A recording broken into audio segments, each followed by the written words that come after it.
We have set up a Patreon. We have set up a Patreon. Patreon, however you want to say it. A Patreon. We have set up a Patreon. What that does is that just helps us get things like train tickets, petrol Yeah. for you. And it helps us get to bigger and better guests. We'll be doing cool little things on there, like Nice little giveaways. You can put in your questions, and then we can talk to you. So yeah, please go on to www.patreon.com/overrated everything.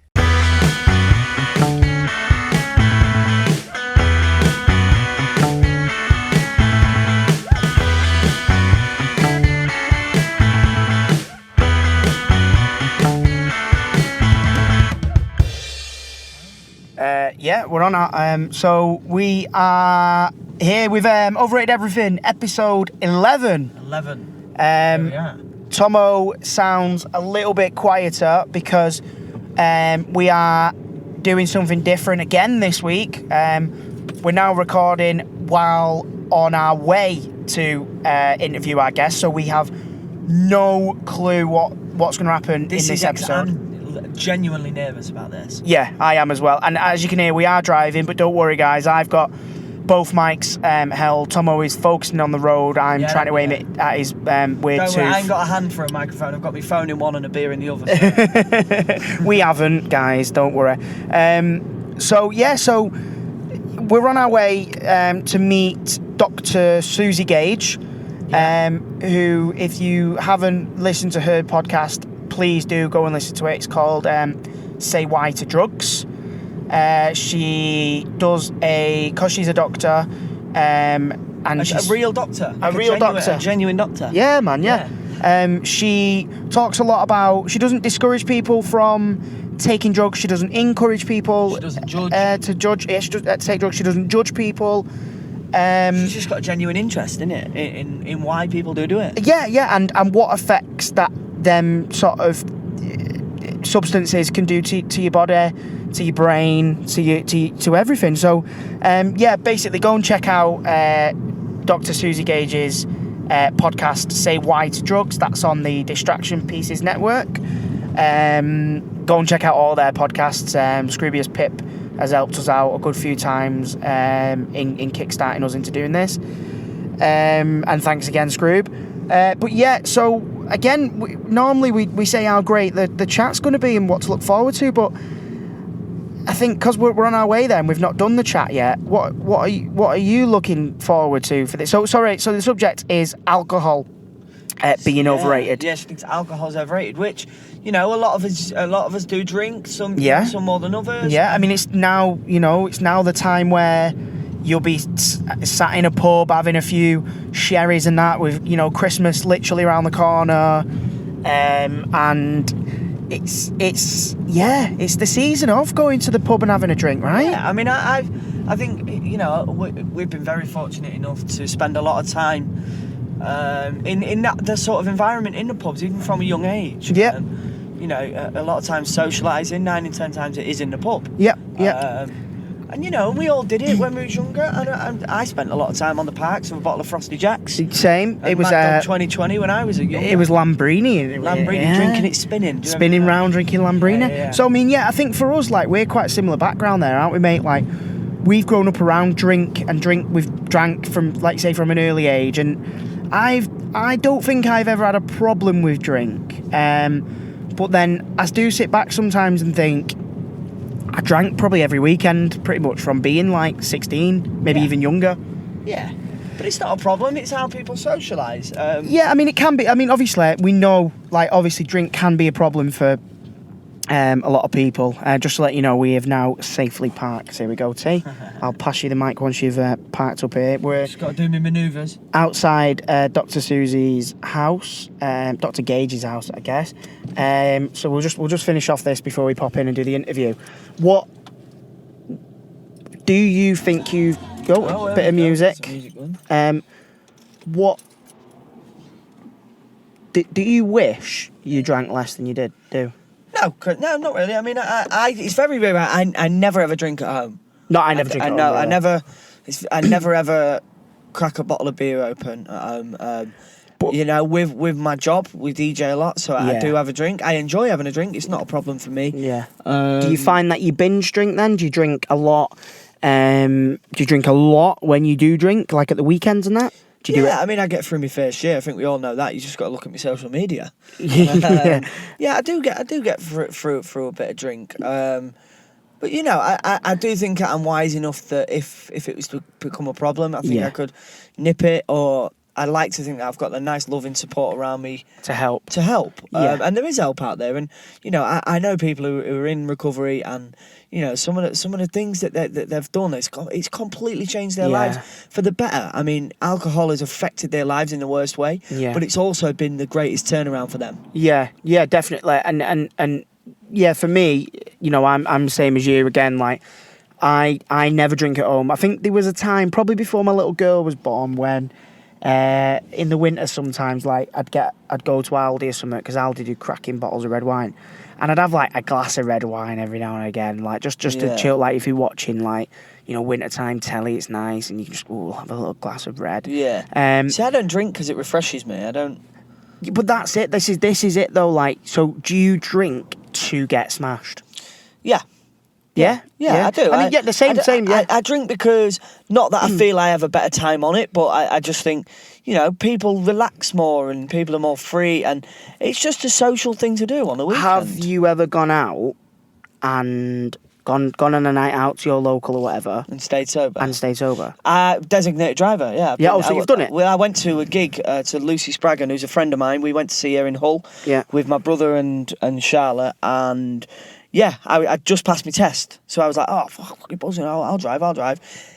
The most annoying thing in the whole world, driving home, I want a Macca's. I want to do this, all screaming and shouting, let's eat in. And I'm like, it's 1:30 in the morning. Yeah. I've not got a drink on board. Yeah. Get it in a fucking brown bag and let's go home. Yeah, exactly. But you know, it's because I've so like I say, like I don't think I have a problem with drink.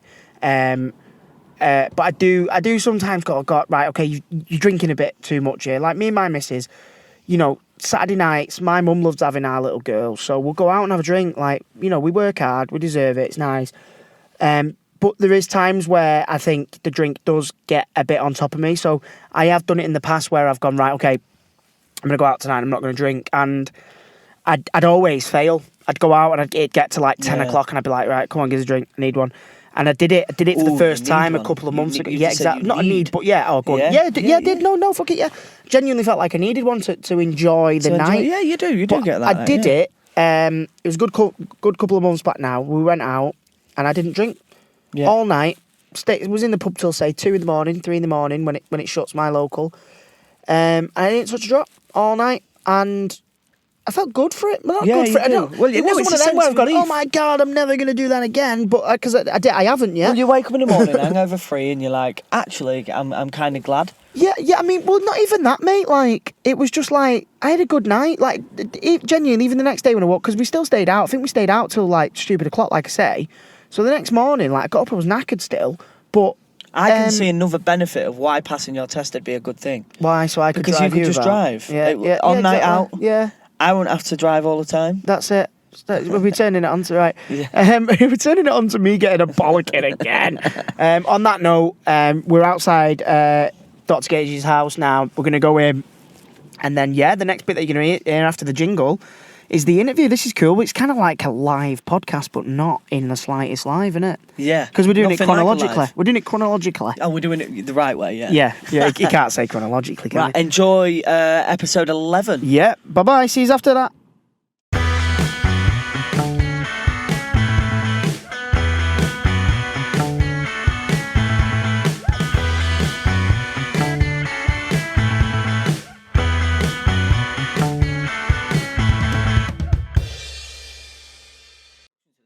Oh, cheers. Right. So, guys, as we said just then, we're doing this one chronologically. So it was literally 7 minutes ago that we last spoke.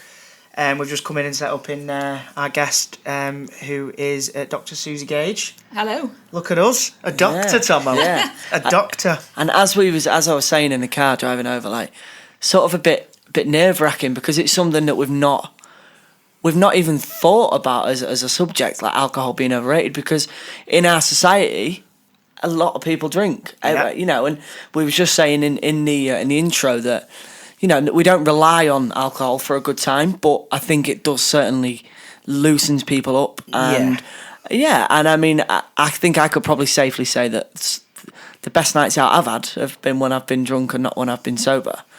That you remember. That I remember. Well, that's don't remember. Yeah, well, that's the thing I'm always saying. I'm always making memories that I can't remember. Do you know what I mean? So it's just but it's such an interesting subject because it's such a big thing in today's society with all ages. You know, like we said in the intro that, you know, when I was younger, I'd spend time on the parks having a drink. You know, which I think I was always safe. I was always with people who knew look after me, and I think that's just what a lot of kids get up to. But yeah, I mean, so our subject today is obviously, if you haven't guessed, take it away, Dr. Gage. I'm gonna talk about why I think booze is overrated. Oh. So go. Yeah. And why I'm a bit of a hypocrite, because I'm not saying booze is bad. Yeah. I'm saying it's overrated. Yeah. I think I'm a scientist. I want to define my terms before I start. So overrated just means that I think we in society, certainly in the UK and probably in lots of other places as well, but maybe particularly the UK, we have alcohol so permeated into everything that we do that it's really hard not to drink. And full disclosure, I drink. I'm not teetotal. I don't drink loads, but I do. No. I do go out to the pub. I do have a drink at home sometimes. Like, I'm not someone saying, oh, no one should drink. I'm saying that the way that our relationship with alcohol is really weird. It is. It's very weird. Yeah. It is a strange one, isn't it? Because like, it is very British to go and sit in a pub, you know, and Irish as well. Like I'm sort of like, I've got half, but sort of Irish sort of family and that. And when I was like, oh, it's all right, I'm Irish, I can handle my drink. And that's the kind of thing you say, oh, I'm Irish, like, I can handle my drink. And when you're abroad, you know, you're sort of like, oh, it's all right, I'm British, I can handle my drink. And it is kind of, you know, like nowadays as well in sort of society, it keeps popping up in the newspapers and things of like, you know, football hooliganism and stuff getting out of control, and that's mainly through the drink and stuff. And I kind of think our the way that the world perceives the British people used to be like Brits abroad, isn't it? But that's it. But like, you know, sort of 30, 40 years ago, it was more like kind of posh. Oh, the Brits, happy to hell that, you know. And nowadays it's like, the Brits, oh God, don't invite them in your bar. I don't have the same plane as the stag do, yeah. Yeah, well, yeah, I think it's. Having said that, though, I mean, it's not just the British. I mean, you go to places like Benidorm or Magaluf or Ibiza. There's a lot of, you know, other nations like Germans. You know, if you go to Germany, you get a lot of stag do's there in like Munich. Yeah, but I think are they not a lot of like obviously other countries drink, obviously. Yeah, it's not just English. But but I think like different. So like Spain, they have more of like an eating culture, don't they, than a drinking culture. For instance, like you say, like Benidorm, like it's most people going in, but like, is that right? I mean, guess you know. Well, I guess holiday destinations are where people go to relax. Yeah, that's what I'm saying. I mean, like the actual Spanish and stuff. So like they obviously like tapas and stuff. Like you would go and sit in a tapas. You know, like the glasses that you get are a lot smaller. They're not a pint. And you're kind of there to eat and socialise, and there's just drink there. Yeah, I think that's true. I mean, it's a bit. I don't know off the top of my head the kind of figures to unpick it. Yeah. But it does, like, pub culture is particularly British, and it's a very British thing, I think. Yeah. Yeah. But even beyond that, it's the way that if you've got something to celebrate, you'll drink booze. If you've got something to commiserate, you'll drink booze. If you've got friends you haven't seen for a while, you drink booze. If you're going on a first date, you'll drink booze. It's like, it's everywhere. Everything that if we want to do anything, it's really hard to think of things to do that don't Podcasting. involve alcohol. That doesn't involve alcohol. It doesn't have to involve alcohol. No. But he I don't could. know. I've been on Scroobius Pip's Drunkcast. Oh, really? Yeah, On the that's drunk brilliant. cast? What's that? So he gets his guests drunk. Wow. Yeah. Yeah, I'll stay clear of that one. It was messy. On He was the one who was the messiest. But if you want to go and listen to that episode, It's a great Well, I think, yeah. We unashamedly kind of did that as well last night. So we record kind of our podcasts in blocks. So today we recorded other chats, and yesterday we recorded some. And as you say, when we're celebrating something and stuff, we like to go out and have a drink. So Yeah, we had a good day, didn't we? Yesterday, like, Tomo's known for a while and that, but like me and my wife kind of finally made it a little bit public with our friends and that we're expecting a little baby. So congratulations. Yay, baby Alice. thank you very much. So we went out last night, didn't we? And we had a couple of drinks, and the England match was on. I believe it was England, wasn't it? Versus, Yeah, it's England, versus USA. America. It was great. I loved it. But no, we had a couple of pints, didn't we? And then we tried to record our intro to one of yesterday's podcasts drunk, and we left it last night going, yep, that's great, that'd be brilliant. And then the first thing I said to Tomo this morning when we got up, I was like, yeah, we probably need to re-record that, because this morning I woke up going, that'll be a lot of cutting. There'll be a lot of cutting around. Definitely needed to Easier to redo it, just didn't go. we? Yeah. Not that it was bad, it just could have been a lot better without it. Yeah, and it was. We've re-recorded it, and it is actually a lot better. So yeah, I mean, you're right there. Yeah. And going on what you were saying there, Susie, like, yeah, you're right. Like, every single situation seems like it has to involve alcohol. And because, like, me and my sort of two best mates, we're all sort of fathers. We've all got, like, young kids. So on, like, a Saturday, we'll go out. I found that we do this quite a lot. We'll go out and we'll take the kids to, like, a soft play area or wherever, and we'll have or even a theme park or something. We'll have a nice day with the kids. And then it'll get to a certain point, we'll go, right, so what are we doing then? We're going out tonight then. And it's like, why do we feel the need to do that? Like, we've had a good day, we've socialised, we've had an amazing day, our kids have had a good day. Why then do you reckon we feel the need to go, should we go down the pub? Well, I think, like, taking drugs is something that humans have done since there have been humans. Yeah. Like, it's something that we as a species, like, and in fact it seems like there's evidence that other animals get high as well, or get intoxicated, like eating rotten fruit that's gone a bit fermented, or that kind of thing, chewing leaves that might have stimulants in them, you know. So that idea of, like, taking a substance to make you feel different, It enhances your... you like to think it enhances your... and it can, like, aid connections with people and that kind of thing. But I think it's some of it's to do with the way that alcohol is marketed, and some of it's to do with the way historically alcohol was something that we discovered quite early on in the British Isles. It was like beer was, like, weak beer was something that was drunk by, like, the whole population, even children. Didn't Vikings, so basically, like, the water kind of filtration and that at that point was so bad that beer was actually safer to drink. So I think that's a little bit of a myth. Oh, is it? But it's My life's a lie. Oh, sorry. So this is the problem with, I'm writing a book of my podcast at the moment. So it's Say Why to Drugs, the book, and loads of the things I'm doing is kind of busting myths that exist around substances. And there's loads of myths around not just illicit drugs, but also loads of myths around alcohol as well, about what the things that we think about alcohol actually aren't necessarily true, and, like, coffee and cigarettes as well. It's really interesting doing the research, but yeah. Can we divulge into maybe one of them, or is that one that I said?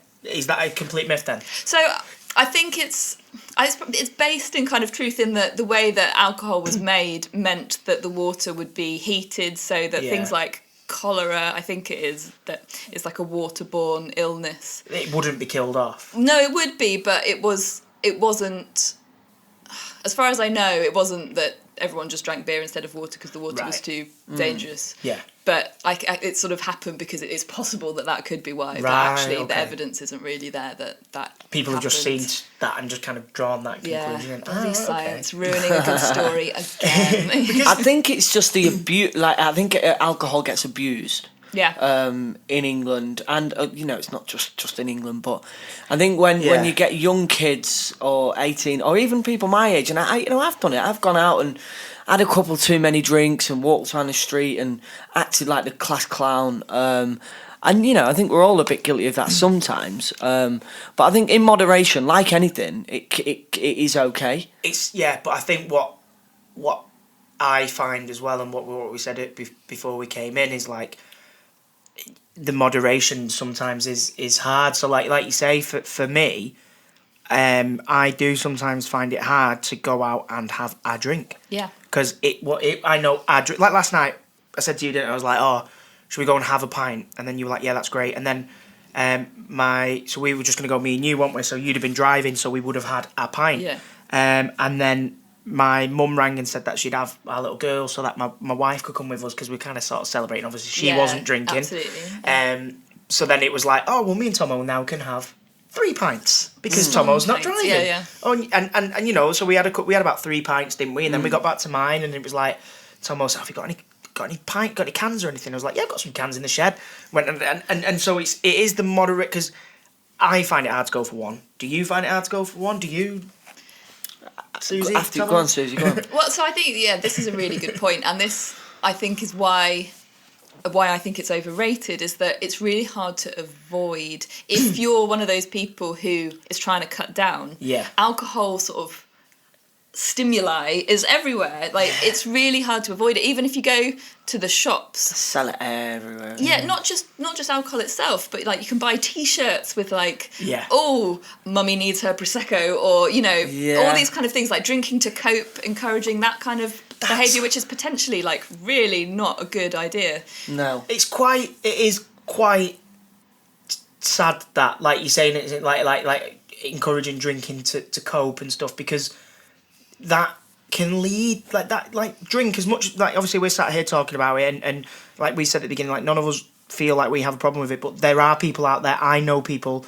who do have problems with it, and it's serious. It's, it kills more people than a lot of Class A drugs, right? That's not a myth, right? No, that's absolutely true. Alcohol is one of the most dangerous drugs, but also that's probably because it's the one that most people use, and most people use. And like you say, many it's days glorified on T-shirts, and it's a business. At the end of the day, people are using are making money off what could potentially and is ruining people's lives. Yeah. If you can't handle because people become addicted to it, and alcoholism is, people see that as, people might walk past someone, an alcoholic in the street, and think, oh, look at that. Whereas if you go deeper, it's not. It's actually an illness. Yeah. Like it's not their fault that they're in that position. And I think with groups that are around now, I know people who are in AA and things like that, which are just amazing and just change people's lives. And as I said in the intro, that people can be in the worst possible place because of alcohol, but if they can kick that initial addiction, they and because of things like AA and the steps, they can then turn their lives around, and they can then be the best possible person. And I think you find even to find the spiritual guidance that you get from things like AA, who turn their lives around, and then they're just better people for it, So their absolute worst, their absolute best has come from their absolute worst. Do you know what I mean? But one of the things that's really difficult about beating sort of something like alcohol dependence is not only that there are physical and psychological kind of addictions that you have. So, but if you're a really heavy drinker and you stop suddenly, stopping completely can be really dangerous, because you can have things like seizures. Like, there's a physical addiction from alcohol that there isn't with most other, like cigarettes drugs. And things and like I think that. like what you were saying as well before, like if you're addicted to heroin, for instance, and the people that you kind of associate yourself with are all addicted to heroin, one of the first things that you would do is take yourself away from them other people. Exactly. But with alcohol, you just that's can't incredibly difficult, because it's everywhere. And even if you go out with friends and say, oh no, I'm not drinking.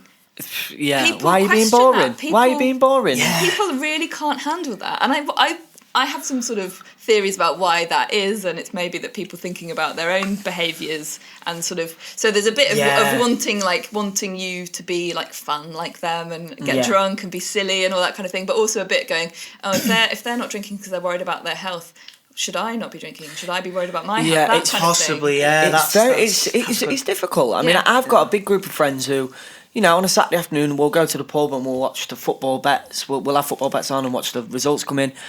Or if you go out on a Friday night and you're not drinking, you get called excuse my language, but you'll get called a boring bastard or, things like that. I love that or word. people comment on it, or they'll try and persuade you to change your mind and sort of not accept and the it's like an decision that added, you've made. it's an added pressure from society, from people. I just want to say, sorry, just out of subject. I love that it's taken like this is what episode 12 it'll be or something, and it's took having a doctor on for you to say, excuse my language, but I'm going to say the word bastard. Well, sorry, I was making a point. I was making a point. No, but you know what I'm saying, though, that there is the added pressure from society, like you said, with the T-shirts and with people at a young age calling you boring or whatever. And that does make it. I've given into peer pressure. Oh yeah. So Yeah. have I. And it's like you were saying earlier as well, that you say, oh well, fine, I'll have one drink, and then after you've had one drink, suddenly more drinks seem much more appealing because your inhibitions are lowered, and like the things that alcohol does make you worse at decision making. It makes you a worse decision maker, doesn't it? Oh, yeah, of course It it does, enhances your confidence. Yeah. And with a lot of young people now, it won't just be the alcohol. They'll go out and then they'll order some drugs, and then that then kicks off a massive. It could go on to benders, and people just kind of get sucked up in it all, and it's it's... well, I mean, again, we said this like in the intro. I don't feel like I've got a problem with alcohol, but for me, if I've got a external problem, so like this year, earlier on this year, like. I was a little bit depressed, work stuff and things like that, and drink wasn't helping. Mm-hmm. So I'd go out and drink, and I'd end up arguing a little bit with my wife, or we'd fall out. So obviously it does that, doesn't it? Like I've always been like that. When I was younger, I remember if I went out and had a drink and I was in a really good mood, I'd have a really good night and it'd be great and everything would be fun. If I was like upset about something, I'd go out, and by the end of the night I would be crying. Yeah. But I did. Firstly, why is that? Is that what it does? Does it enhance emotions? Yeah, like pretty much all drugs do that as well. It's this kind of set and setting. So where you are and how you feel will impact on the type of intoxication experience you have on almost all drugs, and alcohol absolutely is one of them. And I think lots of people use alcohol as a kind of like to sort of self-medicating social anxiety and that kind of thing, because it's something that's sort of socially acceptable, it's easily available, and it does give you confidence, like you were saying. It does make you feel more able to like have a conversation and feel like you're more interesting to people, and people are more interesting to you. But sort of longer term, like heavy alcohol use over long periods of time is associated with worse mental health, not better mental health. So, and I mean personally, for me, when you were saying about how it makes you like have like be more sort of grouchy or have more fights with your partner and things like that, I can absolutely relate to that. I'm I think everyone less can, reasonable when I'm drunk. If you've got if you've got a sort of niggle in life and you go out and like you say you drink, it doesn't make that niggle go away. Like it might do for that first couple of hours if you're having a drink and you'd be going, oh, this is great, and dancing. But as soon as someone even slightly mentions something resolving to that, it's like, bam, you're straight back there. And that's why, I reckon probably 90% of fights happen in pubs and stuff like that, because someone's gone out, they've had a bit of a niggle, a bit of a crap day at work or something, they've gone out, someone said something that's just rubbed them up the wrong way, and because they've had a drink, it results in, punches getting thrown and stuff like that, which is sad reality of it, which doesn't happen with, other substances, which is a weird thing that it happens with the one that's like so readily available, like you say. Well, that's kind of what I feel about alcohol, is that it's a weird drug to be the drug of choice, because it has effects on loads of different like neurotransmitters in the brain. So we've got lots of different neurotransmitters that all kind of work in different sort of areas of like perception and emotion and hunger, all these kind of things. And alcohol is one that seems to affect almost all of those. So it's kind of like it goes off throughout the whole of your brain and does all sorts of different things, and it's why you can have really different experiences on alcohol. And you can also, like, if you drink just a little bit, you feel sort of energized, and but if you drink loads, it's sort of a depressant, and it can make you really like slur your words and fall asleep and all this kind of thing. And then different people experience them differently as well, I guess. Don't, like me and my missus, we're the complete opposite when it comes to drinking. Like, we both like a drink. We've got that in common. But, like, I'm one of them, I'll drink and it'll get to midnight. I'll be dancing and that and have a great time. He'll get to, like, 1 a.m. and I'm like, right, okay, I'm ready for bed now. But my wife... Party! She like you say, just through drinking, like, you know, when we don't touch anything else. Just through drinking, like, she will be like, yeah, like, sometimes, like, I've gone to bed and she's come up at like 7 a.m, like, and it's like, how are you doing that? Why are you still awake? Yeah, you've been drinking loads. Like, how are you not asleep? Yeah, I'm exactly the same. I hit a wall. I get to a certain point where I'm just like, well, that's and it. Your now. missus is the same as my missus. Yeah, like, yeah. And it's Charlotte. horrible when we go out together. Yeah. Me and him go on cuddling, and them two just carry on the night away. Like, it's crazy. But it's amazing. What I tend to do is when I get like that, if I think, oh, I'm knackered, I'll end up having shots or something like that to try and keep you out more, and then before you know it, you've been sick had into too much to drink. Yeah, and going back to what we were saying before, like, so I and again, so I said this in the intro. So when I was having these sort of problems, one night I said to my wife, we were going out, and I was like, I'm not going to drink tonight, and she was like, yeah, that's probably the best thing. Like, you know, lovely. She's like, yeah, it's probably the best thing because when you are drinking at the minute, it's not going great. So I went out to the pub, didn't touch a drop all night, was there till say 2 a.m. when the pub had shut and everyone was like sort of leaving and that. And what was your friend saying while you was doing this? Nothing. Like, I just said to him, like, I just don't want to drink, and a few of them knew that, like, kind of alcohol wasn't agreeing with me at the time and stuff. So it was like, right, okay, Andy's just not drinking tonight. Good for Andy. That's brilliant. They were supportive of it. And I had a good night. I would, like, people go, oh yeah, you know, didn't drink, and I had just as much fun. I didn't have just as much fun. I'm not gonna lie.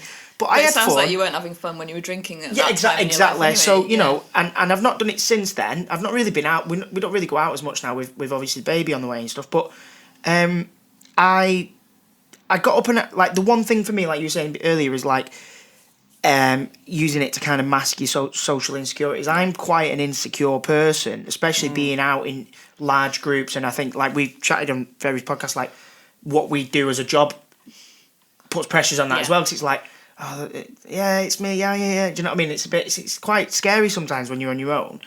And dancing for me, because I absolutely love getting drunk, singing my heart out and dancing. And not caring. And not caring. And normally when I'm on the dance floor... But you'd never do that sober, would you? But this is what I'm saying. Normally, even when I'm drunk and I'm on the dance floor, a social sort of insecurity for me, I have to have a pint in my hand or a drink in my hand. Yeah. And I thought that night that I wouldn't ever get up and start dancing. And I did when I was sober. I got up and I had such a good night. And what it was, like, I think you said it before, is because in my head I thought, everyone thinks I'm drunk anyway. And also everyone else is drunk and they're not noticing that you're not. Yeah, that's it. Yeah, like, it was like, no matter how stupid I look now, because I can't dance, I can't dance sober. I definitely can't dance when I'm drunk. So I probably look better dancing now. What is it about booze that when you've had a couple of pints, you think you can dance? Yeah. Like, when I was 18, I used to go to a place called the Pier in Cleethorpes, and it was really hardcore dance music. And after I'd had a couple of beers, I'd be on and I would be giving it some. Yeah. And I'm like, when I try and give it some, when I'm sober, I'm like awkward and just like dad dancing. But what is it about? I suppose again, it's the confidence, inhibition, and Am I a good dancer when I'm drunk, or am I just the same? Well, so this is something. I mean, I can't comment because I've not seen you dance. I can't shit. But there's some really interesting, like, psychological experiments where people are better at quite a lot of things when they're a little bit drunk. There's like playing pool. I'm a really good pool player. I'm quite good at pool after one drink, and awful after two. Yeah. I'm just terrible at pool. I mean, I think it's beginner's luck rather than anything else. But there's some studies that suggest that not only do you view people as more attractive after a drink, but people view you as more attractive after you've had a drink. So beer goggles are a thing. But also no, because if you've had a drink, someone else, whether they're sober or not, thinks you're more attractive. Oh, so opposite. Oh, something about, like, maybe because you were more relaxed, or maybe it's something to do with a little bit of like flush in your cheeks or something. I don't know. But some of my colleagues at Bristol did this experiment and found that not only did people rate other people and things. I said things not because of people, but they're also looking at paintings. But like they rated everything as just being a bit better, but particularly people of the gender that they fancy rated them as more attractive. But also then other people rated them as more attractive if they themselves were drunk. So that's a bit It makes sense. It does make sense because, you know, like my missus loves Dirty Dancing. And it's better when you've had a drink, that film. Oh, the film, right. No, sorry, no. Dirty Dancing when you've had a drink. Yeah. No, like, do you know what I mean? Like the film. You've been going to them mucky nightclubs again.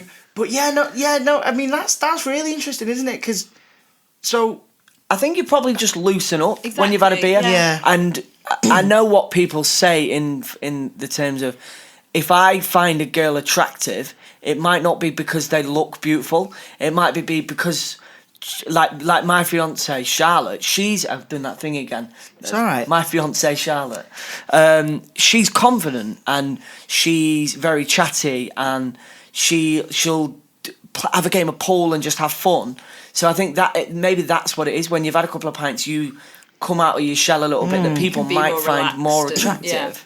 Definitely. Yeah. But I mean, this was just looking at photos, but I think you're right. They're actually out in the real world. Yeah. It can have even more of an effect. Yeah, well, I mean, people are more creative when they're under the influence. Well, not everybody, but some people are under the influence of drugs. And, you know, there's... so Seth Rogen, who's a American film writer. Canadian. Canadian, same thing. There goes our Canadian listeners. But no, so he writes, him and James Franco and Jonah Hill, they all write while smoking weed. And they create these films, which I'm a fan of. I don't smoke weed, but they've created these films while smoking a lot of weed, openly. He openly smokes it. And I just think, would he be able to create them brilliant? Would his mind work in the way whilst writing these scripts as well it does if he wasn't smoking the weed? Am I making sense? Yeah. I mean, I don't know the answer to that, but I think it's something that people have thought for a long time about. Sort of, well, certainly music and drugs kind of go together. Art as well. And art, Van Gogh, didn't he paint? Is it Van Gogh who used to drink absinthe? Absinthe, yeah, possibly. Yeah. I don't know, actually. Yeah, well, he was allegedly quite an alcoholic, right, Van Gogh, and obviously, like, his art's quite amazing, right? I don't know much about that. I did a bit of Van Gogh in year 9. Like, Suzi, help me out. Oh God, yeah, I'm a scientist. But yeah, like I agree with that. Like art, you know, and great artists and stuff. But it's hard to know whether, if you're a creative person, are you just more drawn to use substances? So actually, the reason that you see the association isn't at all because of anything to do with like smoking cannabis or taking psychedelics or anything like that. It's because you've got the kind of mind that leads you to want to do that, and that is more creative anyway. So so it could be that it helps your creativity, but it could also be that because you're a creative person, you're also drawn to seek out novel experiences. That kind of stuff, yeah. And like, how on earth do you untangle that to work out like what causes what? Yeah, I suppose there's no proof. Like, I mean, it would be an interesting experiment to take Seth Rogen's weed away from him, and make him write a film. But then it's not a fair experiment because you'd need him to write Pineapple Express stoned, but then Pineapple Express not stoned. So you couldn't really. What is that? You're not a scientist. What's the fair test in it? Yeah. It needs to be a fair test. You need two Seth Rogens.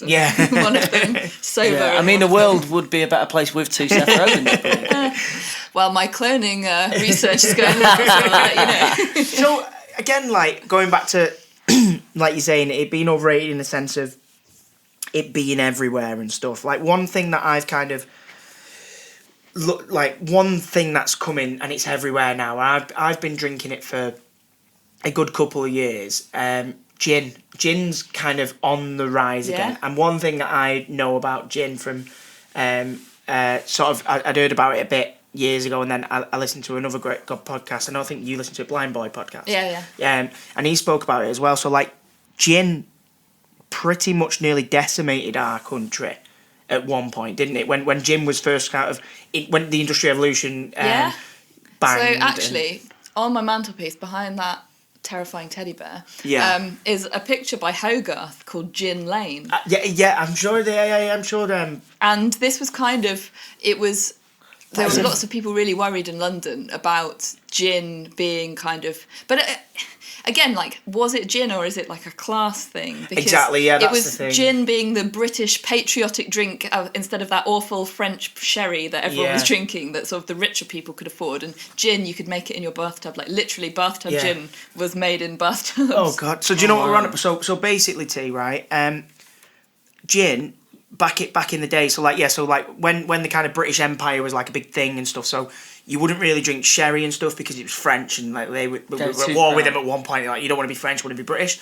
So gin started being made, and then the Industrial Revolution. And stop me if I'm getting any of this wrong. Well, please, I mean, I'm no historian, so the Industrial Revolution happened. So it meant that like gin could be then made on an industrial scale. So it was the first alcoholic drink that was ever like made in mass. So like normally, like if you make a barrel of mead or a barrel of lager or whatever, you can just make barrels at a time. But gin, you could make bottles and bottles. They could like machine, you know what I mean? Like imagine a factory floor. So like places like London, in like the sort of more sort of working class, more sort of like areas of London, were like literally like women were selling their babies to get money to buy gin. Wow. Like there's one in the gin called, is it Mother's Mercy or something like that? Or Mother's Ruin. Mother's Ruin, that's it. Mother's Ruin is named after that kind of thing because it was a thing that women would literally like sell the children so that they could afford to buy gin. In that engraving of Hogarth's, there's a woman like dropping her baby because she's too drunk on gin. But so interestingly, that what I didn't realise until I actually went to talk about the history of gin. Yeah. In London a few months ago, that actually has a sister painting called it's called like Beer Road or something. It's not called that, but it's something like that, and it's all about how great beer is. It's trying to steer people away from gin and towards beer. So that's in itself a bit of propaganda. Yeah, it's like maybe the first for the beer kind of company as well. Public health message of saying gin is dangerous. Stick to good old British beer. Yeah, but if you drink beer, then you get the what's known as the beer belly. Yeah, but I mean, at the time, mate, it was like you're saying. So it was gin was cheap, and it was like spice is. I guess in like now in Manchester and that in big cities like that, like there's an epidemic of like spice. Yeah. Back then, it was like that. It was like gin. Like people were fucking hooked on it. People like. Wow. Do you know what I mean? It literally like. It is very nice though, gin, isn't it? Yeah, but weirdly, so I think you're right about the spice analogy, but maybe not for the reason that you're saying. But I think because it's like the big sort of media kind of that's what I mean. Bogeyman as well. Like, not to say like spice is really worrying, particularly because it's like the vulnerable populations who are really struggling with it, like I think homeless people and prison populations. Yeah, exactly. But also. Gin kind of really fell out of favour after this because the government put a load of sanctions on making small batch gin. So it was just I think 2 or 3 big gin companies. Would that have been like your Hendrix and you? I think even before Hendrix, I think it was like Gordon's. Oh, Gordon's, and London. That's another one. Yeah, London like, Dry. They were just a couple or 2 or 3 big gin distilleries, and all the rest of these like bathtub gin people had to stop. But now they've undone that sanction. But yeah, so gin has suddenly become popular again in the last maybe like 5 years or so. Yeah, it's because of all the different flavours that are now. But that's because of that sanction. They had to overturn that sanction, the first one. Wow. Yeah. So now you can have, you can go out. Like I've got a mate. But where's it being made? Who has? No, not saying that. But like now, basically, you could. I don't know. Like by law, you could. 20 years ago, brew your own beer. You could make your own wine or make your own other spirits, but you couldn't with gin because it was against the law. Where now that sanction's been lifted, that's why you go into most bars now. And they've got 20 or 30 gins. Different kind of gins. Wow. Like I've got a pal who's got a gin brand. Well, there's gin bars. There's a bar in Cleethorpes where I live, and it's just gin, just dedicated to gin. There's hundreds of it. Yeah. And gin itself's not. I mean, for me personally, like I say, I made the swap from beer to gin for my belly, as Tomo said. It didn't work. It didn't work. I was going to say, yeah. But gin is, again, you're probably going to go absolutely wrong, but gin is more slimming than beer. Well, I mean, it depends what you mix it with. But Yeah, gin itself, I normally have gin, lime, and soda. Yeah. Would that be good? Like a bit of lime, not lime like lime cordial, yeah? Yeah. Or fresh lime, depends how posh the pub is. Yeah. It's normally lime cordial. What's your favourite drink? What do you drink, Suzi? So I love a gin and tonic, Yeah. definitely. I like a good IPA. All right. Yeah. A pint or a half? So I quite often Are you drink... a pint lady? I drink... Well, I've got into drinking halves just because maybe this is why I think alcohol's overrated, but I'm a bit of a lightweight. So I always struggled keeping up with my friends going out drinking. Yeah. And so I would always drink far less than everyone else. I used to hide this fact a lot. I used to sort of pretend to drink more. pretend I was drinking when I wasn't, and so buy like a soda water, but make it look like it was another gin and tonic, that kind of thing. Oh, because I really? didn't want people to go like, "Come on, have another drink," when I knew I was already too drunk. I already felt bad.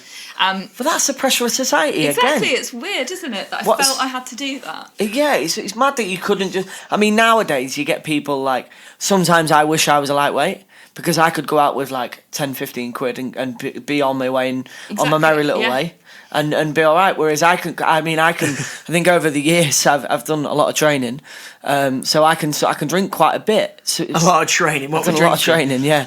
But it's... I mean, now I can go out and spend sort of 50, 60 quid on a night out and remember getting home. Yeah. And it's like... See, I've always been quite good with that in terms of I will go out and I will drink quite a lot, but I always know if I'm getting too drunk, I'll just go and order a pint of water. I'll have a pint, maybe a couple of pints of water, and just keep drinking just to kind of level myself off a bit, which is all right. It's good, yeah. Hey, that's from a doctor. I'm not a medical doctor. I should make this very clear. I'm a psychologist.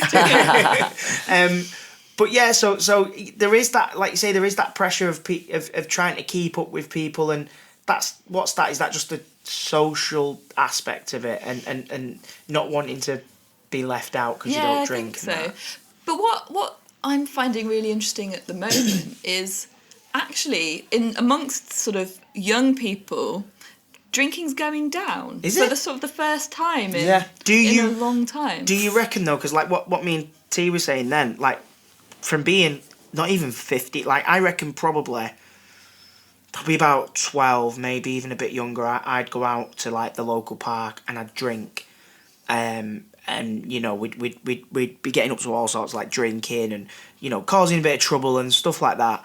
But kids genuinely don't really do that anymore, do they? They're sat in gaming or whatever. Is that maybe why? Or? It seems like yeah. So games are a big thing, aren't they? At the minute, that's stopping it.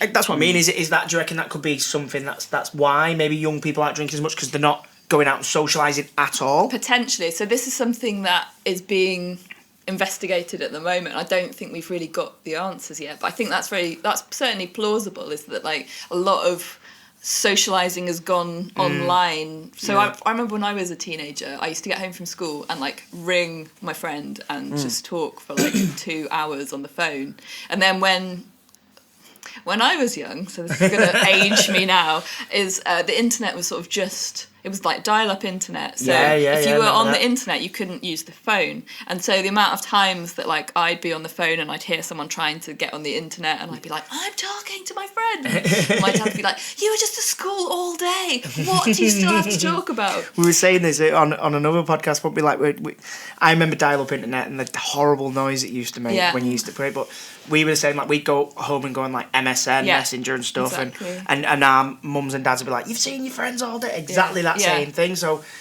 yeah, kids now are doing it. They are social. They've got headset in, a lot of them, haven't they? And they are chatting to the friends, and they're also, I guess, playing a game with the friends. So they're socialising still, just not in person, which we did a little bit more of, but not as much as say our parents probably did.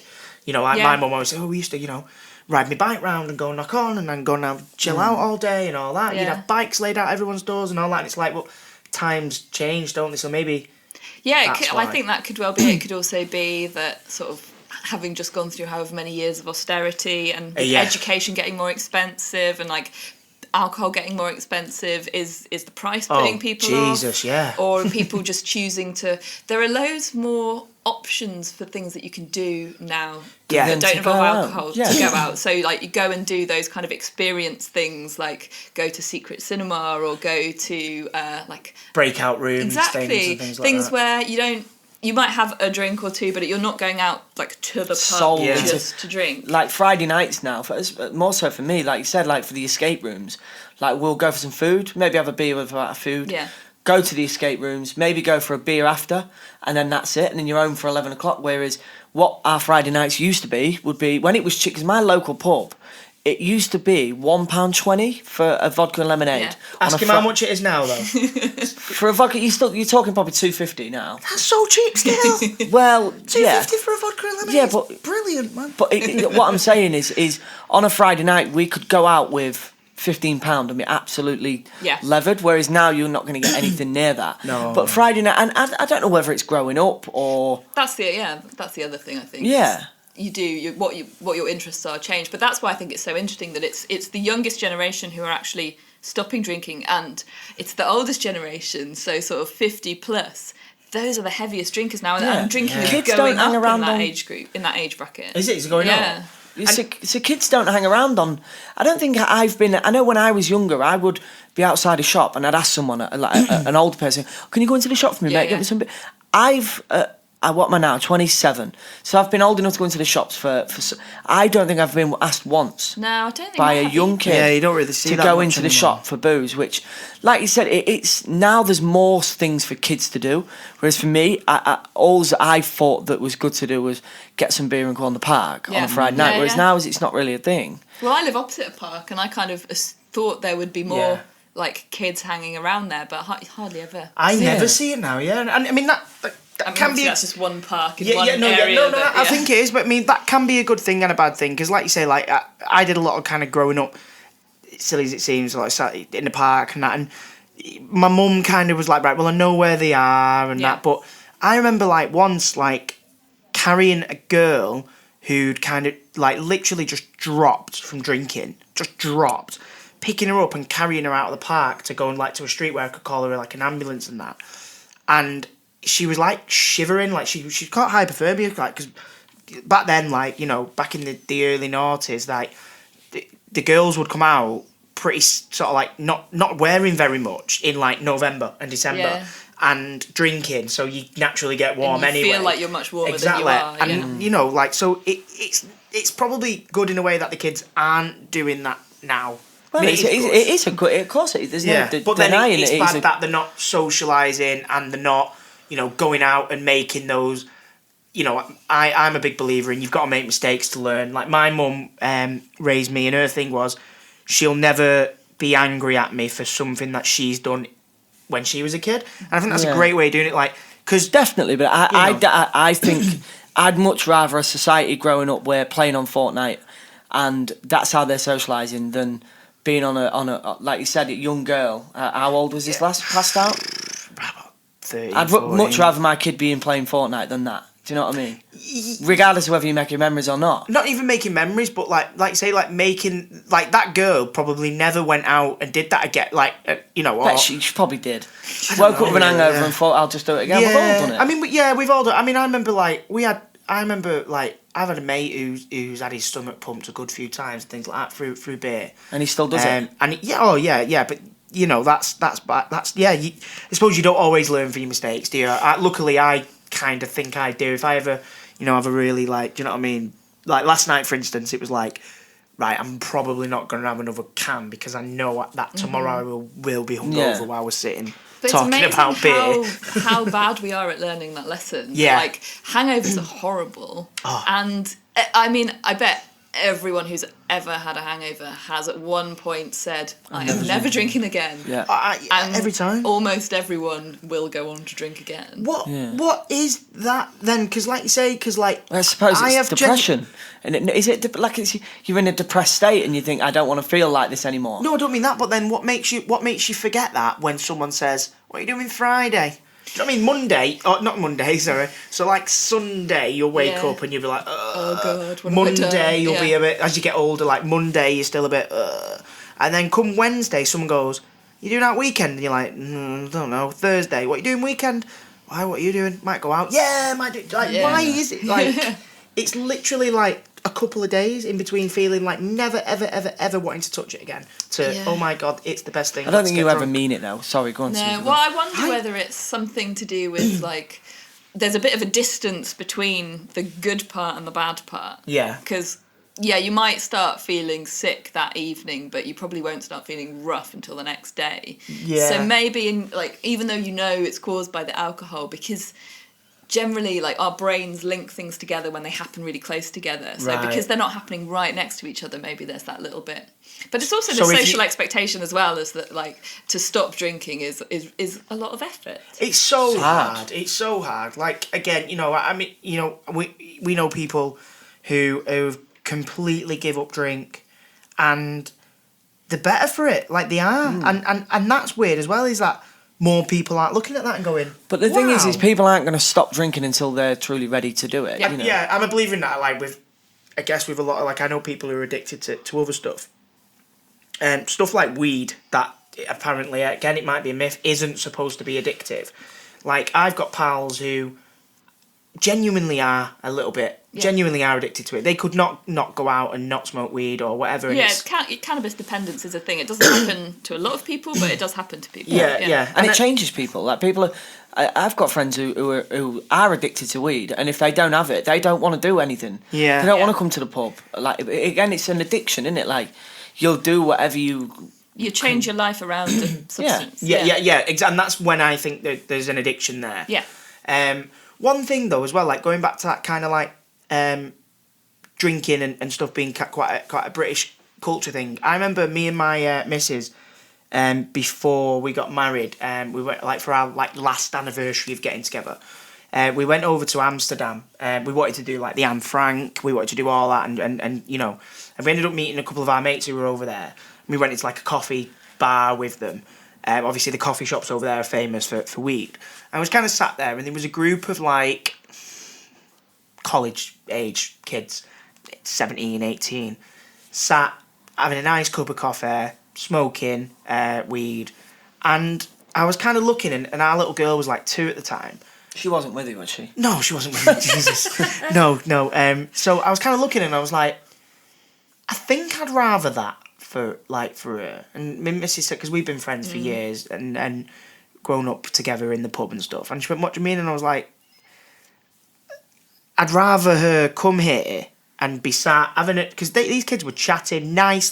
They were speaking Dutch, so I didn't have a clue what they were saying. But you could say, it is Dutch in it, yeah, I couldn't think of that. So I didn't have a clue what they were saying, but they weren't shouting, they weren't getting angry, they weren't leery, they weren't dancing on tables, they weren't causing trouble. They were chatting, and they were being respectful and nice in this coffee shop. And I thought, in my local, that same group of people, the same exact age, would be on the tables with the ties around their head. On the table, and all that. And I'm like, that is a shame that's part of our culture, isn't it? That we're known for that now. It's strange. It's definitely strange that sort of drinking without eating, as you say, is the thing. But what I really like at the moment is the growing popularity of places that sell non-alcoholic beers and that kind of thing. Yeah, like mocktails. Go on. I got ridiculed the other week. I went out with a group of friends, and it was lunch, and it was. You said part of the reason you wanted to chat about this is because I did tried my hardest to do Stoptober and stop drinking. That's what gave me the idea. To you with Stevie Graham. So I went out for lunch the other week in October, and it was a Wetherspoons, and I ordered, because you ordered at the table now, you're on your phone, can't you? So everyone was getting pints and that, and then someone went, whose is the Beck's Blue? And I was like, oh, mine. And everyone was like, what? And I was like, what? And they were like, why are you not having a pint? I was like, because one, I'm doing this Stoptober thing, and two, it's 12 in the afternoon on a Tuesday, and they were like, why are you getting a non-alcoholic one? But it's I quite like the taste of beer. I do. No. Oh, yeah. No. Oh, yeah, I do. It's not nice, is it? Yeah. It's not very nice. Yeah. Do you like the taste of beer? Yeah. Well, because I trained for a marathon earlier this year, so I was... you're putting us to shame now, Sue. Let's just stop the podcast now. I didn't do very well. It went really badly, if that's any consolation. But so I didn't want to drink lots of alcohol, but I got really into non-alcoholic beer. Like particularly the non-alcoholic wheat beer is basically an isotonic drink. Oh, is it? So it's got loads of the things in it, and in fact, so at the end of the Munich Marathon, you get given like a pint of this non-alcoholic wheat beer as a sort of way of rehydrating all the isotopes and things that you need. Yeah, isotopes, that's not the right word. I do like. I remember the first time I ever drank beer, like lager. Hated it. I drank. I was like, oh, yeah. Dad, that's hanging. And my dad's a bitter drinker actually. And the first time I tried like John Smith's, oh god, I was like, oh. And also bitter back then was like warm and flat and just weird. Whereas I think that some of the sort of craft beers, like I really love Doom Bar. Oh, Doom Bar's amazing, yeah. We used to go to on holiday to Cornwall. Well, in fact, we still go every year with my family, and we always go to just down the road from the Sharps Brewery where Doom Bar. I don't think it's made there anymore, but where it used to be made. Yeah, I had a nice Cornish ale a couple of months back. Is it called Proper Job? Oh, that's some Austell, that is. Yeah, I made my Cornish beer. I made. So I'm saying booze is overrated, but yeah, I've got loads of friends who are pub landlords. In fact, my cat was born. Your cat's a pub landlord? My cat's a pub landlord, yeah. So if anyone knows Bristol's got a cat pub called the Bag of Nails. And a cat pub? Yeah, it's, my friend Luke runs it, and so sorry, mate. So it's like a. It's a pub, but cats. he's just got like 15 cats. Wicked. So they hang out all around the bar and that's cool. sit on your lap. There's a cat cafe in Manchester as well. There's one in Liverpool now as well. It's just opened, yeah. But Oh. Iggy was born in the cat pub in Bristol. And yeah. Did you not like want to name him something to do with alcohol? I didn't name him. Right, okay. His proper name is Caligula. Oh, and his nice. brother was called Nero, and they were all sort of not mythology, but ancient philosophers Greek names. and stuff. Yeah. Yeah. So where were we then? Sorry, I really no, we were drinking. Going on about Cornish Too beer. much drinking. It's got So but I think lots of alcohol is not very nice tasting when you first try it. No, I don't. I don't particularly enjoy. I mean, there's some gins at the minute. Like there's some fruit gins that I quite like. I enjoy the taste of, but I don't ever get a pint of beer and go, ooh, delicious. Yeah. You know, like this, they do it on an advert where they have a swig and they go. No, I don't do. Get that. No, I don't do the R noise, but like Like now, I'm talking about like lager, and a bit of me is going. Could go a nice. I could have a nice pint of like some lager. No, like, do you know what I mean? But I'm not going to name any brands in case they want to sponsor us. But you know what I mean? Like there is, you know, there is that in me sometimes. I go, no, could murder a pint. Not for me. When's the last time that you had a good drink? Last night. You had a good drink last night. Same. How do you deal with your hangovers? Like, so if I can't physically anymore, I used to be able to go to work, and then go straight out after work and probably not get much sleep at all, and then go and do a whole new day on set. Yeah, I've seen this. Whereas now I can't physically do it anymore. Like with my hangovers, my anxiety is going mad. Yeah. I'm like, wow.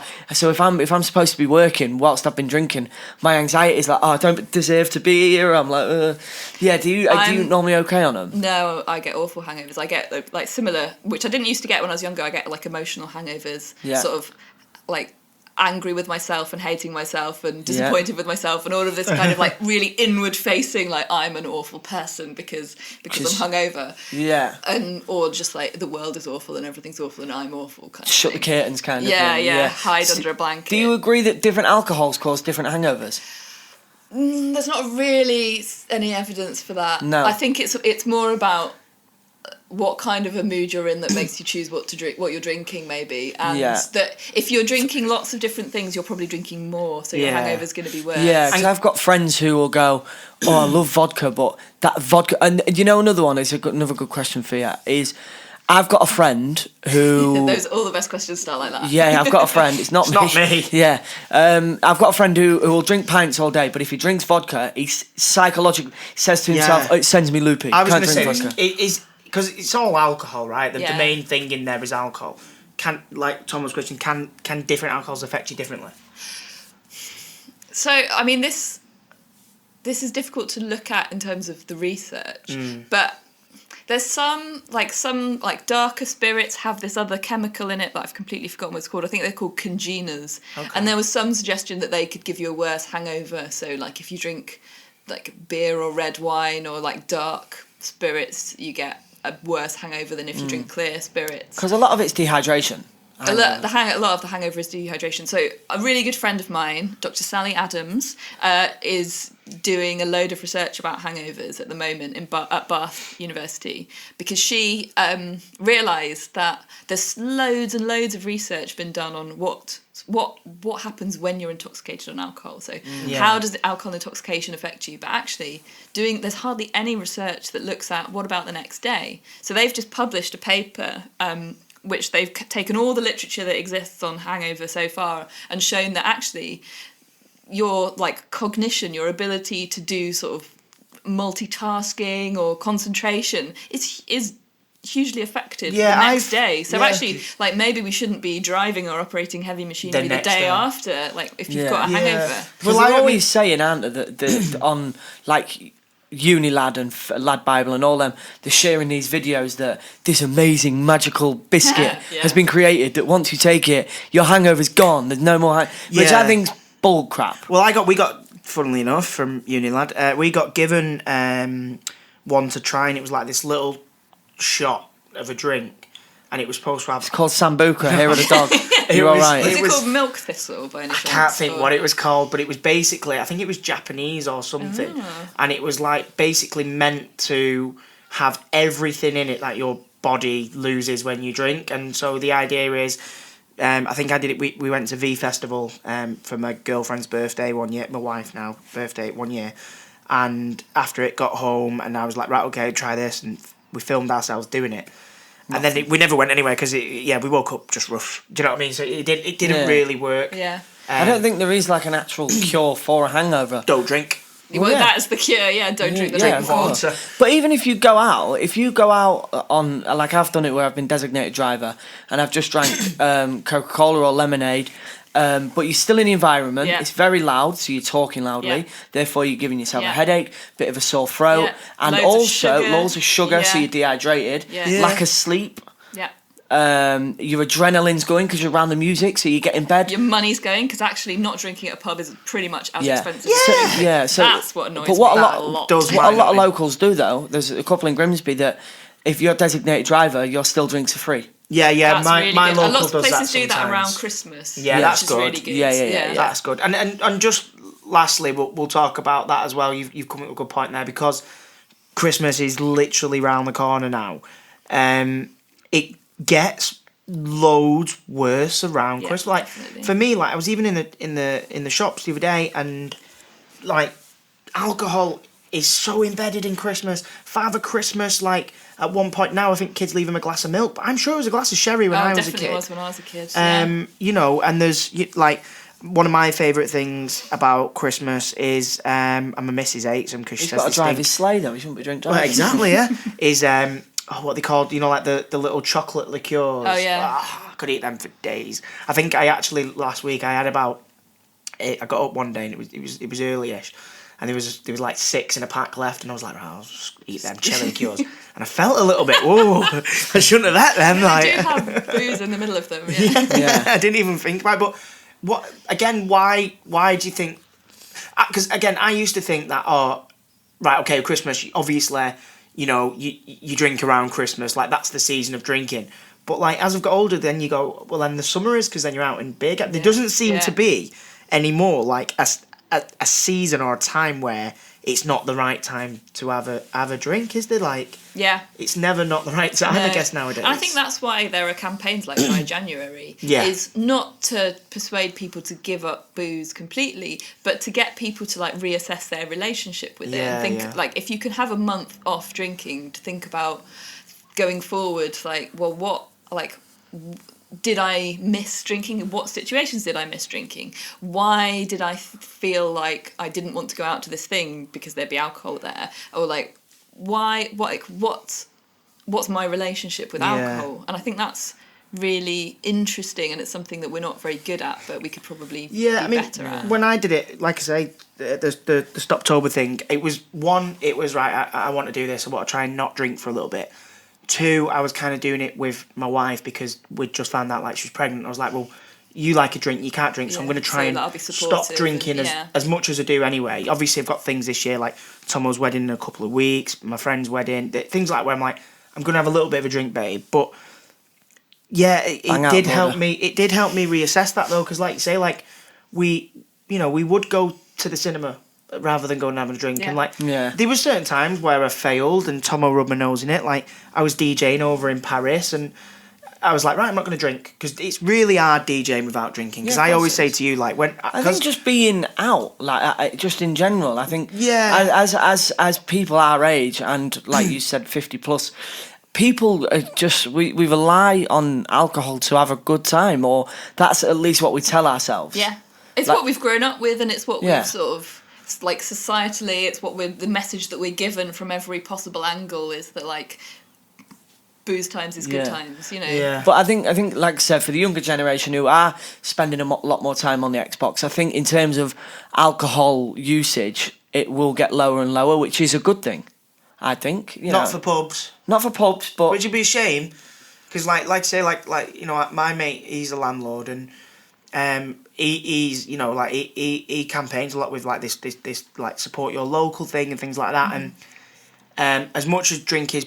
It can be bad for you and stuff. What he needs to do is lower his prices. Well, but he can't because of the beer tax and stuff. So like beer taxation's quite high now. So we pay like the most tax per pint or whatever in any European country. So like Germany, beer's quite well. A lot it'll cheaper. Be getting lower and lower and lower, which is a good thing, I think. If we are as a nation, because Brits are known as being the Brits abroad. No, but what I'm saying is like it will be a shame now because.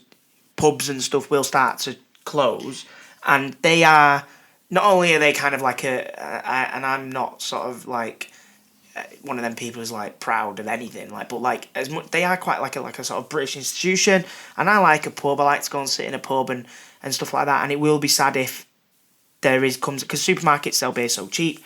It will be a sad day if all the pubs shut. I completely agree with you, and I think that there is absolutely still a place for pubs, and maybe. What needs to happen is like pubs around here that do well are pubs that like have people taking over the kitchen or doing interesting things with food, stuff, or like put on events, so sort of quizzes maybe, or quizzes like, are great, even sort of like talks or events or live music or this kind of thing. They've got to adapt again. Exactly. Yeah, instead of just sitting in a pub and drinking for the sake of it. Yeah. Yeah. But I think I mean I would be very sad if like pubs died out. I think that would be awful. It's almost a nightmare world. I think it would be a great experiment to take all alcohol away and see what the society becomes. No. No, I mean, because again, going back to that, like, it would be for us, but then there are countries out there where it wouldn't be that much of a big thing. Like, America, for instance, is not a big drinking culture over there, really. In terms of like, I think they drink a little bit more wiser than us in certain places. Because I think as well it's the age of being able to drink. Like, we get to drink at 18. And they are, in all honesty, younger. What's that, sorry? And we do it a lot younger, where their age is 21, and obviously kids there will probably drink a bit younger. But I do think, like, I don't know, like, from my experience of being over there, obviously it is very, like, drink Bud Light, and that's all thrown at you, but I think also that's the accent that Andy likes to put into every podcast. I think they also do have quite a culture of, like, beer is, like, alcohol isn't, well, I mean, 60, 70 years ago, it was completely against the law over there to They drink had it. a prohibition, where alcohol was completely outlawed. Yeah, I don't think like you say, there's to me, like, places like that, and like say like Holland and places, they don't seem to have much of a big drinking culture. Yeah, and it's strange, isn't it? But I think that's pretty much. Yeah, I mean, thank you, Suzi, Dr. Gage. Sorry, Suzi, absolutely fine. Like, it's a chat, like, say, we've done something different with this one, and we've recorded it chronologically because we didn't want to then go away and kind of try and... It's like, we want to learn something. Yeah, and that's amazing having someone like yourself who's so clued in with stuff like that. Well, I don't think we massively disagreed either. I don't feel like you guys had to defend booze and I was attacking That's it. it. We don't. Yeah, we don't really do that in here. Like, I think when we first started, it was a little bit like, oh, let's try and change people's minds and that. But you know what? Sometimes we agree, sometimes we don't. But it's always good to talk about it. Interesting, yeah. But no. Thank you very much, Suzi. Thanks for having It's been an me. absolute pleasure. Thank you We're very going to much. get in the car in a minute and talk about how we're going to just reassess our lives and stop drinking. Thank you.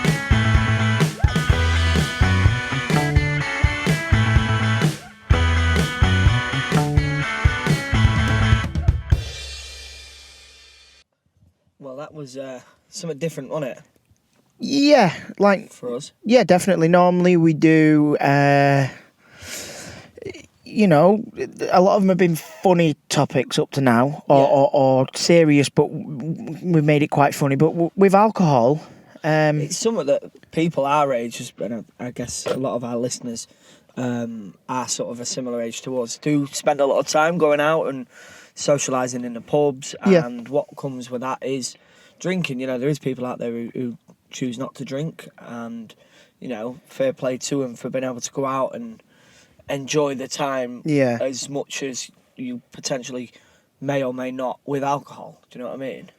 Yeah. I mean, fair play. Like we said in the podcast, I think fair play to people who can do that. But I find it really hard to do that, to go out and not drink. I can't. I mean, we spoke about it in there when I'd first passed my test. I said to Charlotte, I'll be designated driver. We went to see a gig, and I tell you what, I don't think I'd do it again. I hated it because everyone else was pissed up and loud, and they wanted to stop at McDonald's and they wanted to eat in at McDonald's, and I was like, I want to get home. Yeah, I want to get back home to bed. And just for you guys at home, so we did. You guys listening, we did say that we'd get straight back on the mics as soon as we left Dr. Suzi's. However, we were just I had to get to the train station. It was a bit of a busy one. You had to get back to Grimsby, didn't you? So, we're recording this about 3 weeks ago, was it now for us? Be something like that, yeah, 4 weeks. And did the chat change your drinking? I mean, I don't think Dr. Suzi set out to do that. No, I don't think that was a issue.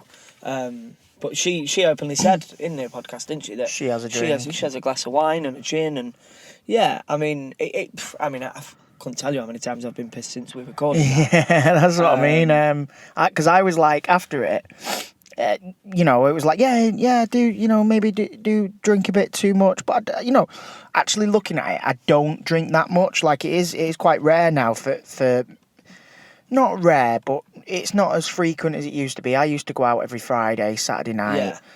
Me and the missus, and now because we've got little and that, we don't really. And she works a lot of weekends and that, so.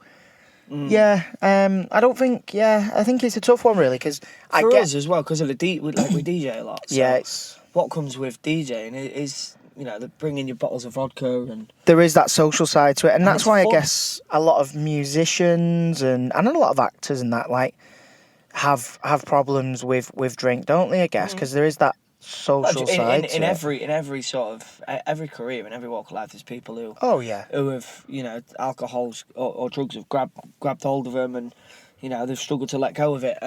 But 9 in 10 people are a lot better people for it, and they seem happier, and the work ethic changes, and I mean, if you can kick it, but I suppose you should only really kick it if you feel that it's a problem, or if it's affecting you or affecting people around you. Then maybe it might be time to kick it. But it's if you enjoy it and you can manage it, then that's it. It's the same with everything, really, isn't it? It's if it's not a problem, then that's fine. But I think if you rely on it, or if you find yourself changing drastically when you've had a drink, I think maybe just look at it. Yeah, or if you don't enjoy the person that you become. Yeah.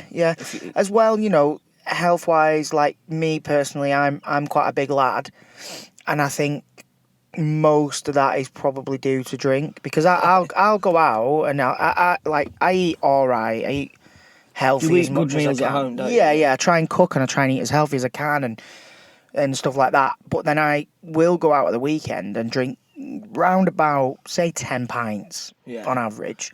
Sometimes a few more, sometimes a few less. Yeah. But that 10 pints is like about 3 or 4 days worth of calories, isn't it? I think it's about 500 calories per pint. Or 400 calories per which pint. is a lot, and you don't associate drink really. I never did anyway. As calories, as putting weight on. What comes with that is when you've had your beers. Straight to the get kebab shop. Don't you? And if you're having like doner meat and chips, you're talking 2,000-3,000 calories there. Worth it. On top of 10 pints. That's it. And then you wake up the next morning and it's the old Deliveroo with a Mackey's breakfast. Exactly, yeah. And the weekends are really difficult to stay out. Like for me, particularly, I try to eat healthy all week. Yeah. And it's very rare that I do drink through the week. Maybe for a pub quiz I'll have a pint or... But I'll be driving, so I won't have any more. Do you know what I've got dead in? And I do it every year and I tell myself not to, but then it comes to December and the Christmas decks are up and you sat there and you go, Baileys. I've never been into it. Oh, mate, I had a full bottle of Baileys. Not in one night, over about 2 nights this week. Wow. I love Baileys, though. Baileys, bit of ice. Whoa. It is one of them things. And it's not just people go, oh, it's December, it's Christmas, I can. It is genuinely so much harder to get up in the cold, go to the gym and eat healthy. It's dark. And you know what? Yeah, it is. Allowed a month, and have a little bit of time off. It's Christmas next week. Next week? Mad. Yeah. So, yeah, you know, you can have a little bit of time off as long as you're sort of, you know, if you can still get to the gym, mentally all right with that and stuff. Yeah. And, you know, and because some people, you know, exercise for their own kind of mental health stuff like that. I do it. I do it for myself quite a lot. You know, I exercise a lot, but through December I'll still be exercising. Not as much. Just playing. I play a lot of football. Yeah. You know, I might drink that little bit more, but as long as you're still exercising, like you said, if you're mentally, you know, if you're in a good place, then I don't personally see the problem with drinking. No, a bit more through December. Oh no, I mean, it's the season to be merry, isn't it? It's the season to be jolly. But yeah, so that like I say, guys, thanks once again. That was it was a lovely chat, and thank you to Dr. Suzi Gage for having us. And one thing that I loved during that chat was Tomo watching his P's and Q's. Like, you were a lot more polite. P's and Q's. Yeah. I don't know what that means. But when you P's said, and Q's. When we said about getting Suzi on, Yeah. you said that, you know, because it was someone that you was familiar with, and I then become familiar with. But I kind of thought, we've got an actual science doctor. This is going to be... I didn't know what to expect. Whether she'd be there wearing a white coat. And black, but she was just using us as guinea pigs. Yeah, and just let us into a lovely home. And she was laid back. And, she just sort of... She didn't judge anybody for drinking. And like I said, she does herself. And that's not what she was saying, really. She wasn't saying, like, alcohol's the devil. She was just like, I get it. I like alcohol, but why do we have to do it? Why is it, you know, like, you know, in the summer, it's like, right, barbecue, let's have a beer garden. In the winter, like you say, it's like, oh, it's Christmas, go on, I'll have a drink. It's like, you know, go and see your mate and you can sit and have a coffee and then you go, should we just go pub? Like, it has and is such a big part of our culture now that it is a bit overrated in sense of, like, you can go and do loads of shit. Like, there's loads more stuff. It, can't you? Yeah, yeah. But yeah, I mean, it was a great episode. 100%. It was nice listening care for me. You'll notice I was a bit quiet during this one because I was actually listening and you know, taking a real interest in it all. So yeah, I can't even tell who we got on next week. We've got 2 guests next week who you may be very familiar with. They are 2 friends who've been working with each other for a long time. And they've got a podcast together. Yeah. It's just me and Tomo next week for Christmas. Instead of a lump of coal, it's just us 2 fucking useless lumps. It's gonna be fun. I'm looking forward to doing that one. Yeah, we're gonna have a nice episode next week with no guest. It'll just be me and Tomo Turgoose. Yeah. And so have a good week, guys. If you're doing Christmas shopping and that, have fun. Yeah. And drink responsibly. Yeah, drink responsibly. And we'll see you. I think the next episode is due out Christmas Eve. So we'll see you when there's one more sleep, I guess. Yeah, perfect. Peace. Peace out.